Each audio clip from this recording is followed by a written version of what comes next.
And we are back, ladies and gentlemen. Round number 6 here. Somehow your background has changed. I don't know what's going on, but you like. I know how you like to mix it up. We get it. You've got loads of product. Okay, fine. You're in the ambassadors program. It's Ooh, cool. nobody cares. Nobody cares. All right, jeez. But welcome all the raiders. Thank you, Aliel, Jazzy's crew jumping in here. Hope you had a Hey, great how's it tournament going? and you enjoyed it all. You're joining us in round number 6 here of our Timeless Open event. My name is Will Hall, better known on the internet as Will Hall EXP. That is Rakdos, and we are stoked to bring this tournament. We've seen some absolutely crazy powerhouse decks going on, piloted by some amazing majors, and we're not going to stop now because we're getting real close to finding out who is in that top 8. Remember, we've got 3 bounties in the field. 3 players are playing. If you manage to defeat them in the Swiss, we're giving extra prize money to those players. And at the end of today's tournament, the winner, they get to battle it out against none other than Mason Clark. And if they manage to defeat Mason in that final battle, they're going to win more money for everybody from 9th to 16th place. We're trying new things. We're trying to make this more of a community-friendly tournament so everybody can take part, everybody can have fun. And I think to this point here, we're having some crazy matches and having some crazy fun. Yeah, and speaking of the matches, it does look like we have our match almost ready. Before we do that, I want to take a quick second to look at the event prizes. So we might have an updated slide. I'm not 100% sure, but one thing I did promise when I was organizing this event is that we would scale the prize support for this event with the number of players. Now, we had $1,000 allocated for 50 players. We actually ended with 90 players. So I've added an extra $500 for the prize pool. And you can see we are guaranteeing prize support payout for 9th to 16th and increasing the amount for 5th to 8th. And this isn't even including the potential bounty that you can get from beating Mason, which will now go to the top 4. So it's been pretty sweet. I am super stoked that we've actually been able to get to this point already. And I want to say thank you so much for all of your support.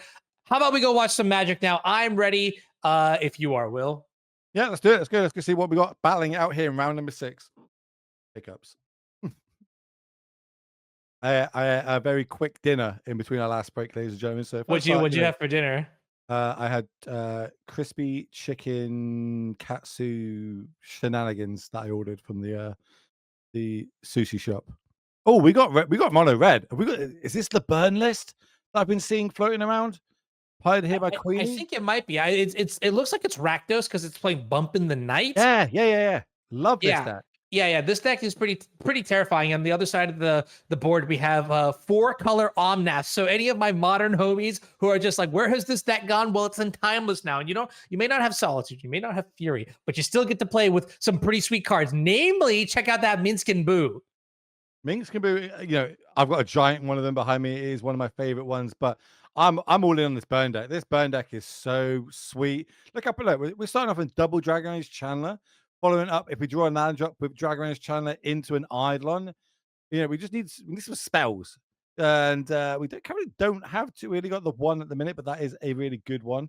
I definitely don't know the name of it off the top of my head though, so I'm gonna have to look it up. It is a static discharge. With this one does go face though, and it gets better in multiples. The more you got in the graveyard, the more extra damage you do. So currently it's free for each other one you've got in your graveyard. Those doing an extra point, so that's going to be pretty sick. Especially if we can start filling up our graveyard with all these multiple Dragon Age channelers. Swords to Plowshare, going to be a good one for removal. There's another copy of it. So we'll take that. Here's going to be, I don't think we fire it off yet because we can't really fill the graveyard up. Yeah, just idle. I like this because if that somehow dies, it potentially has 2 more card types in the graveyard. We're just stalling and turning and burning until we start dropping this Uro/Omnath combo, gaining Kazillion life and just putting ourselves out of reach. All right, now we've got a Doomwake grade as well. Hello, Mr. Doomwake, and all the people coming across. Appreciate you piloting Yargmoth. Welcome.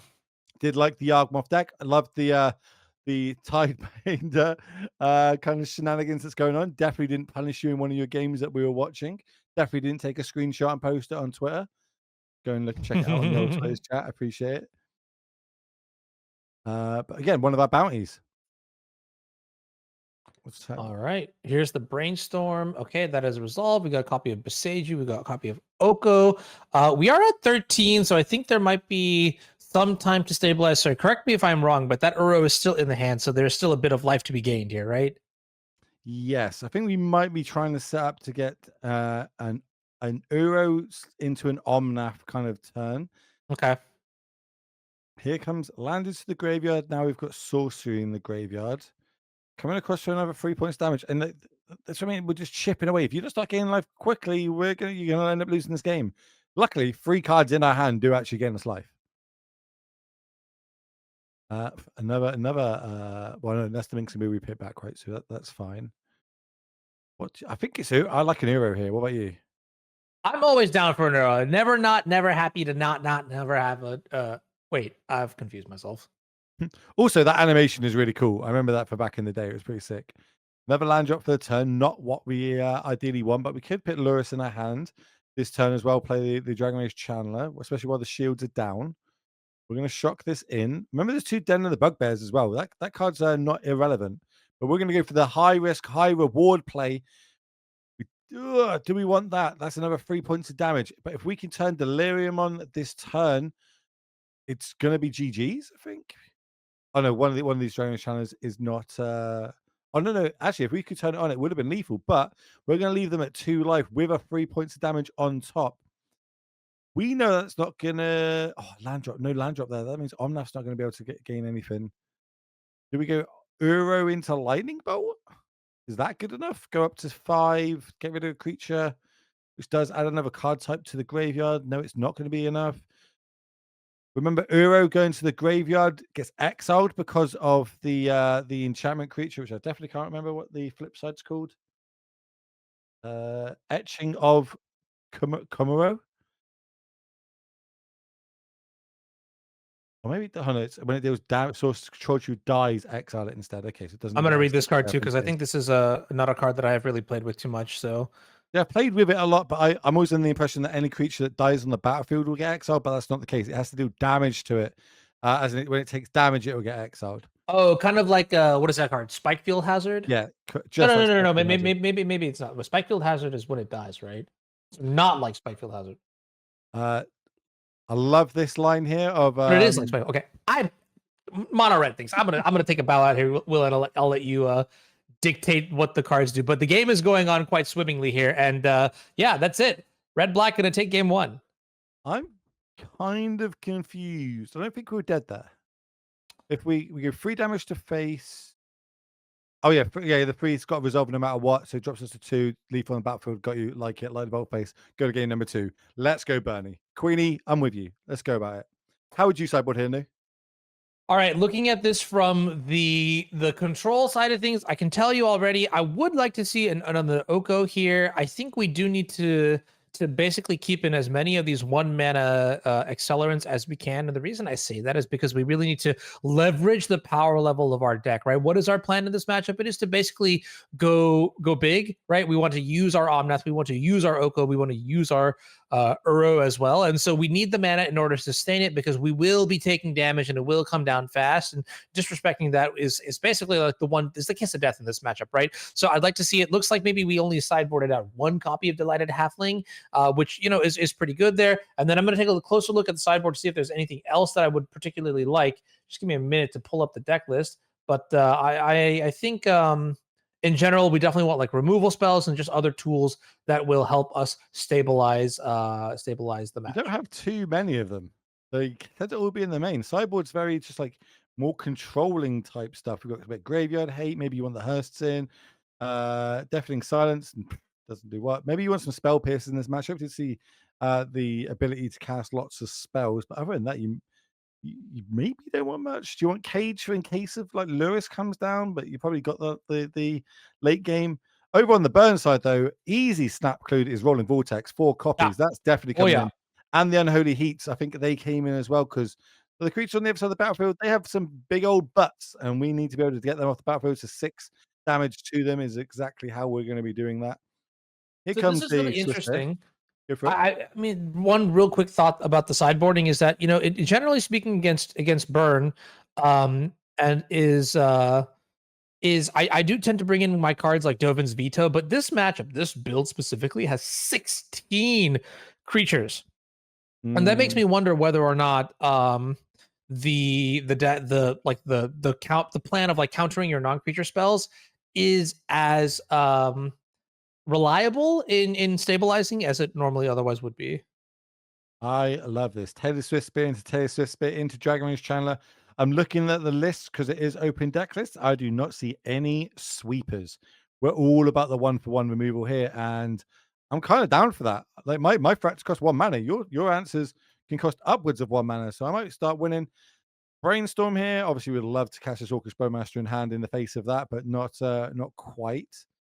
We can see that we still got a swords and another brainstorm. That brainstorm might actually be really punishing if we could play the Bowmaster in response. Yeah, I would like to see a main phase brainstorm here. I think another comment that you made, part of the reason why we probably go for uh why we don't need sweepers of any sort, so specifically like Supreme Verdict, is our deck just tends to put a lot of creatures into play as well, with Oko, with Minskin Boot, and with Uro. So we don't need, this isn't like Miss Min's deck that we saw last week that really is like in the cabinet of like hard control. This is mostly like mid-range with a lot of controlling elements and a variety of tools that'll help you sort of like stabilize in certain scenarios. So I think that means though the takeaway from that is that in this matchup, being able to just play creature after creature after creature after creature is very, very good, because you can't get punished by sweepers. Let me just like look what's happening right now. We're like 3 to the face, double survey, 3 to the face, double survey. We're 1 card type off. We decided to keep that on top though, as we now come across a 1 point of damage. We've got an Orcish Bowmasters. I like the high risk, high reward there. It wasn't super high rewards by turning on Delirium and leaving a spell on top we wanted, but we did get a spell we wanted left on top. I would have loved to hold up this Orcish Bowmaster here. Again, but what's the play here? It's not great. Maybe we start off with a brainstorm. Oko here doesn't do too much. We could just be dead next turn and not know about it, especially by opponents keeping a card on top and not digging the turn Delirium on. Only a artifact or artifact saw an instant away, I think. I don't know if there's another card type in the deck. Let me have a look. They could turn. Oh, yeah, we have artifact. Oh, we also have enchantment. So yeah, there was lots of hits we possibly could have done, and they decided against it to leave that card on top. That means it's scary. That we have to play our own fetch land and lose another point in life. Again, super scary. Oko's definitely not turning something into a 3-3. I think we're like, food, go. If you got me, you got me. 3 damage to face. If we could turn Delirium on here, Queenie is taking it down. Sorcery Graveyard. But that turns an extra point of damage on. Enchantment Graveyard. That's it. That's game. Oh my gosh, that is insane. That is what didn't even get the 5th land into play here, and that is the fastest 2-0 that I have seen here. Rakdos burn getting up to 5-1. That is an incredible, and 1 more match away from making that top 8. And I mean, I gotta say, being able to see these aggressive strategies succeed in this format, I am a big fan, and it speaks to the health of the format too, where all sorts of archetypes are going to be able to make it in here. Earlier I was saying like, hey, is Dark Ritual too good for the format? This is one of the reasons why, you don't need to necessarily be worried, because you just get smacked in the face, and that's great. That's absolutely great. Well, I think we were talking about the tournament on Wednesday, right? And I said, "Have you seen this burn deck? Have you seen this Rakdos burn deck that's been around? It's been pretty good. Picked up some good results. To see a lot of people winning with it, and you just seen why, my friend, in its full entirety, why and how powerful that can be, especially with people playing a lot of 1-for-1 removal, as you say, and not giving them that mid game to try and turn and burn through the deck with the Uros, the Omnaths, and the Okos of the world. So it's a weird world when you have Uros, Okos, and Omnaths, and you're still not able to beat the burn deck. So I'm all here for it. I love it. I love to see it. But we've got another game of Magic here for you all. So we're going to move straight down to that. Here in round 6, if we can get one more player closer to getting into our top 8. Grixis Control versus Jund. Love to see it. We're in game number 1 still. So might be a long one. Might be a long one the way this pans out. Yeah, we've been watching Nicole play today, and the Jund deck looks absolutely amazing. Grixis Control on the other side of the table is an archetype that I'm kind of invested in to see what other splashes. Because I mean, I've looked at the total list of decks that we've got today. We've got blue white, we've got blue black. This is maybe our first, well, I guess our second, because we had Bant Control as well. This shard is one that really does inspire players to build around. And so seeing what the Grixis archetype can do is going to be important. However, you know what? I'm just going to say it. This isn't really Grixis control right now, right? It's more, is it control with the Blood Moon in play? Yeah, Blood Moon probably doing more damage than it's worth. Maybe it's kind of turning off a few more Mystic Sanctuaries and stuff, but we see the 3 islands on top. Means we can still kind of play our spells, more importantly, counter spell, and have access to Snapcaster into Brainstorm potentially. How we want to go about it. 2 lightning bolts, 10 life. Yeah, not quite at that range yet, I don't think. Do you know one thing we're not seeing too much in this format is Snapcaster Bolt. Do you remember the old Jeskai control decks and like that was the wink on that and lightning helixes? Yeah, yeah, like the Blue Moon ish style sort of deck. Yeah, that would literally play Blood Moon in its deck list as well, right? Ooh, dig through time. Now that's a good card.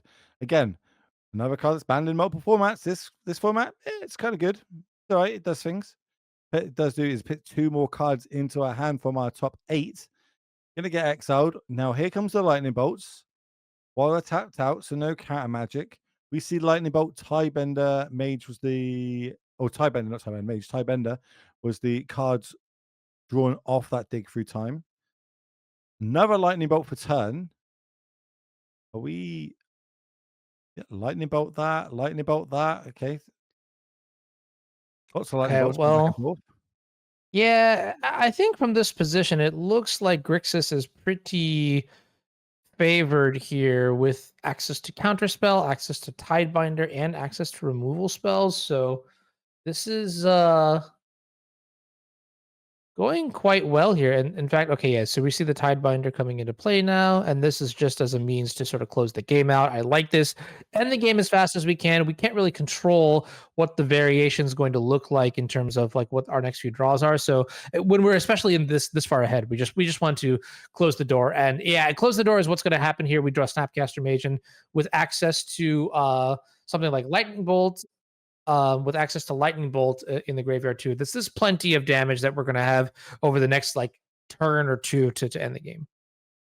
Yep, we're just gonna so we got an issue our end. It's right, we're good. So August Bowmaster goes on the stack, eats the counter spell. We're gonna start coming across to 3 points of damage, just leaving Nicole with a land in hand, needs a big top deck, and that is a good top deck if you were gonna draw one. Unfortunately, Lightning Bolt is gonna stop it before this, the attack or pre-combat step. I imagine there's a 1-drop in there somewhere. Yeah, we got Lightning Bolts plus. This is gonna eat that lightning bolt. Maybe even yeah, I like this. Snapcaster lightning bolt from graveyard, and then it's lethal on the battlefield. And we're going to a game number 2. Yeah, I'm down. Let's see. Let's see. We just got to go through the motions here really quickly. But Blood Moon, and this is also a main deck Blood Moon too. Be damned. Yeah, the powers of blue persist here, and looks like Grixis Control is going to take the first game here in a pretty commanding spot. Okay, yeah. I was about to say, like, I kind of also respect the patience here of maybe just holding up Snapcaster counter spell in case something happens, but being aggressive here, Snapcaster lightning bolt, that's going to take down game number 1. You can kind of see how the sideboarding is going to happen here for both of these players. Starting off at the bottom, it looks like some of the hand disruptions coming out, some of the removals coming in. Don't see the blood moons getting trimmed at all, though. Okay, no, Okay. no. There's speak of the devil, and it immediately happens here. Going down to 2 copies of Blood Moon, and are we keeping all 4 Veil of Summers in? I wouldn't actually even mind that. The Veil of Summer seems really good in this matchup. Yeah, I feel like I want to keep my key cards for resolving things like my Minxcamboo, my Jar Seal, even just the Fable the Mirror Breaker. Like that card in itself could just run away with games, especially in multiples. It can really push through. So it's gonna be interesting. But we've got a game number 2. Let's see if Birthing Ponder is going to be able to take this down a nice 2-0, or is Nicole going to fight back and take us to a game number 3? I do need to say thank you to everybody that's not only taking part this weekend, but also watching. We do appreciate this. Obviously, there's a lot of hard work goes into these tournaments behind the scenes and during, still happening behind the scenes to try and bring you some awesome content here of the new format on Magic Arena, which of course is timeless. Starting off, Swamp into Forties. Do you have a basic land type that you like to use on Arena yet, Anil, or you're not at that stage of Arena? If I could get my beta basics, believe me, I would already be rocking them. And the closest that I've come to flexing is snow covered, and that's just not the same. I mean, like it's not even. I don't even know why I mentioned. I'm just yeah. Okay, well, okay, you know. Hey, do you know that Fortsy's bug thing on that other digital platform? Well, it's real because it just happened What? again. It just happened again on this one. Fortsy's take Brainstorm, top deck, a Brainstorm. Could have been like a real punch in there because obviously only one land in hand, so really reliant on the Brainstorm. But yeah, can't Fortsy's top of the deck. All right, what do we have coming up next? Well, it's going to be big, right? So top four cards, if there isn't a land in them, could just be the game, especially with Mhm. Blood Moon in hand on the other side. Yeah, yeah. Here comes the Triumph, Xander's Lounge, untap, and Brainstorm. Oh, it's Okay, not no, land. there's the land. Okay, cool. All right, we're good to go. We're good to go. But there is no counter magic. So this Blood Moon might just resolve. Yeah, I mean, we saw Blood Moon last time. I mean, like having the swamp, having the basic forest, it's the 1-2 punch. We know what's about to happen here. Real hard to turn down Jarsil into Fortsies, but we can just do that next time while my opponent's only got basic island go. Hmm. We're gonna fetch up the mountain because we do need a red source to cast it. Yeah, we're slamming it. Slam it. Yeah, I'm probably gonna just fire off the brainstorm here in response. We saw a card. What is it? Feed the Swarm. That's something that we had seen from the Grixis side, or not the Grixis side, the Rakdos side earlier. But that does mean that Grixis is able to play. Let me double check to see if we actually have that card in the deck list here, and it does not appear like we have it. Is there something like Spell Pierce perhaps that we could maybe leverage? I don't see that either. So I have to imagine that this Blood Moon is resolving and the game intensifies here with oh, okay, wait a minute. That the second basic island is actually insane, As I right? say, we found a basic island off that brainstorm, so that was pretty sick. Um, now this is all gonna be, Tie Binder on the other side's gonna start coming down. Stifle this Fable trigger. You don't get no 2/2. I've got a 3/2. I can start applying the pressure. Ooh, this is Okay. this is tempo. This is great. This is definitely a new style of Magic, and you can hear the excitement in his voice, ladies and gentlemen. Oh, two up top, not ideal. Not gonna happen here. Do you like Tiebendering the second chapter here or not? Tide binding. Oh, wait. Actually, how does this work? I thought Tide binder would No, it's like the first chapter, I believe, gets like annulled, not the whole card. Every time I see Timebender played, something new happens in Magic that I've never learned. We've got Flames of Anor though, so this Jarsil is not going to be able to cast that spell. And we've got a wizard on the battlefield, so we're going to be drawing 2 and dealing 5 points of damage, which is pretty rough. Chat says Tybone doesn't negate enchantments permanently. There you go. Aha. Okay. Got you. Thank you for that. I normally would call a judge, but I'm glad to have my Twitch chat. And to correct me if I'm wrong, but Tidebinder is also a wizard, right? So now Flame of Anor does seem to be online, and I think, I mean, I understand like the theory and the principle behind some of the moves that are being made here, but it definitely does look like Grixis Control now is in the driver's seat. And here's Cool. another Tashana's Tidebinder, and that is going to really just puzzle up the tempo No, of you Fable. bail here, right? You bail in response. Uh, just a Or cycle, not. maybe. Well, no, because it means they can't target it, right? I suppose it's a Uh, trigger. it's an It's ability, permanent, isn't yeah. it? So I don't Yeah, think yeah. Veil would really protect you there. Yeah. Okay, well, we get a Mexican Boo in hand. That's cast with next turn. Still nothing this turn. These Veils just sitting in hand. This Blood Moon doing more damage than good, I would say. But again, high risk, high reward. Them getting that double island made it huge for Well, them to be able to cast the spells. the other thing to think about too, and this is kind of strange to say it, but like Nicole boarded 2 copies of Blood Moon out.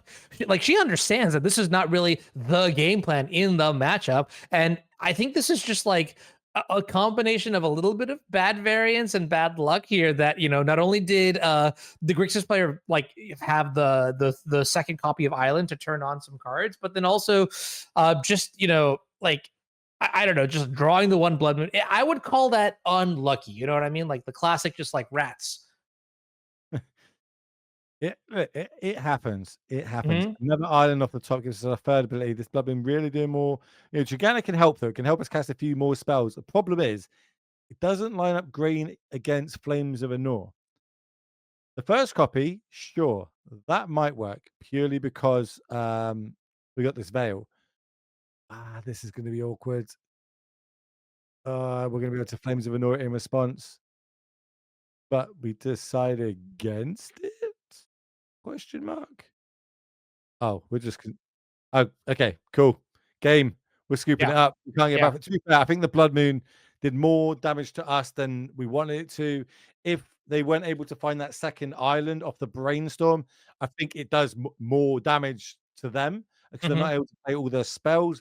But everything just lined up perfectly there, and yeah, Gen just start falling further and further behind. Too much pressure on the battlefield, and they don't Honestly, take it down. honestly thinking about it just for a brief moment, I feel like the only spells we really saw cast that game were like the Tishana's Tidebinders against the Fable, right? So I almost wonder if maybe the second island didn't even matter, but that just also goes to show like the power of respectful mana building. Like, I mean, we've been talking about how greed is fun and greed is good, but this is what happens when you play consistently, right? You do well and you consistently do well, and that's what's really important. Yeah, kind of learning the format, understanding what a lot of people are playing, especially in a big tournament like this, over 90 players. There's a good chance there's going to be a few blood moons floating around the field. Also, okay, do I want to hedge towards them? But we've got Lurian's Reveal. Cool, that's my extra like islands in case I get blood moon locked and stuff. Is really good deck building in a format where it's really good to be a deck builder currently because Yeah. there is no best deck. There is okay. This is kind of a best deck. We kind of found a really good deck last week, but we found multiple good decks, and people have had a week to kind of build on them, change them, understand the format, see what they like, what they don't like. Are you an aggro player? Here's a couple of decks. You like mid range? Here's your mid range decks. You like control? Here's your control decks. Take your pick, pilot it, and hope it's kind of lady luck's on your side. Yep. Format is wide open. But I believe we've got everybody's favorite round up next, Wordle. Before we come back for round number 7 and find out who is making it to our top 8 here in our Arena Open number 1. So see you all shortly. Don't go anywhere.